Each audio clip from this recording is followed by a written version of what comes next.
Tonight, the Congressional Black Caucus in big trouble.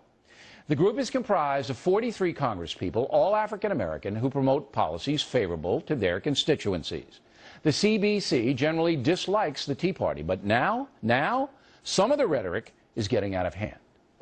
Some of these folks in Congress right now would love to see us as second-class citizens. Some of them in Congress right now in this Tea Party movement would love to see you and me, I'm sorry, Cameron, hanging on a tree. Now, using violent imagery with racial overtones to attack a political group is absolutely un-American.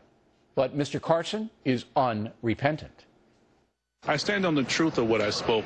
My intentions weren't to hurt anyone or any group.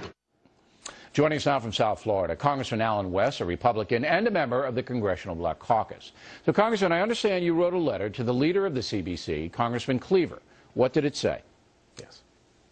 Well, basically, it made reference to the comments of my colleague, Congressman Carson, as well as the comments of Congresswoman Maxine Waters, where she was telling the Tea Party to go to hell. And I don't think that we need that type of incendiary talk coming out there. And I think that it's a reflection that when you look at the almost 17% unemployment rate in the black community, 40% unemployment among black teens, the high incarceration rates, that we are not seeing them go at the failure of the policies of the Obama administration, but rather they're trying to demonize and attack the Tea Party movement as a scapegoat for these failures. Now, did Congressman Cleaver respond to your letter? Well, what we have gotten so far is that he will wait to respond later. He feels that he is right now too engaged job fair. So I will look forward to speaking with Congressman Cleaver when we return back to Washington, D.C., if I don't hear something from him prior to that. All right, would you do us a favor, and when he gets back to you, would you let us know right away so we can be fair to, Cleaver and see if he's going to take action against Carson and Maxine Waters? Now, here's my theory about why this is happening. And I put forth this last night.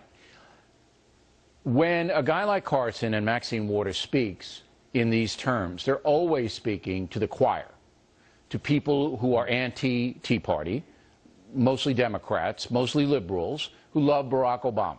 That's their forum here. And I believe that the CBC and other pro-Obama people are very worried that African Americans aren't going to turn out next year to vote as they did in 2008. And these tactics are being used to demonize Mr. Obama's opposition so that it gins up the turnout. That's what I think is behind this. No, you're absolutely correct, and you talked about it early in your talking points when you read the statistics as far as the general approval or the opinion of the Tea Party.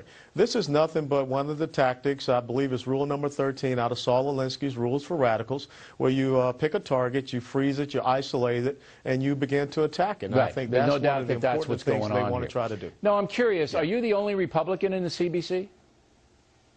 Yes, I am. Okay. But now, without being Republican or Democrat, I think that this type of rhetoric has no place in the political discourse. I think 99% of Americans would agree with you. I haven't heard anybody justifying Congressman Carson's, anybody sane justifying his remarks. But when you guys meet, do you ever discuss what you just said, that for decades, more than decades, for hundreds of years, the African-American community has not prospered, despite massive amounts of government spending, massive interventions by the federal government? Things aren't improving. Maybe there's another way.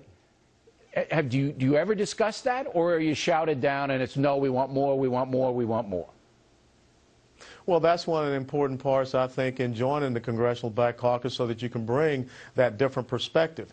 When you look at the history of the black community with the Democratic Party, you see slavery, you see segregation, you see the Jim Crow laws, you see secession, and now you see socialism, which is really not beneficial to the black community. And we already talked about those unemployment statistics. You're seeing the second and third generations of welfare ever since we had the Great Society programs, and even Daniel Patrick Moynihan once gave warning to some of the policies that we're going to see implemented in the black community with the destruction of the black family. So I think it's an important time right now that we objectively assess some of the social statistics that we see occurring in the black community. All right. Thank you very much, Congressman. Let us know what Congressman Cleaver says to you, because this is an important story, and we appreciate your time very much.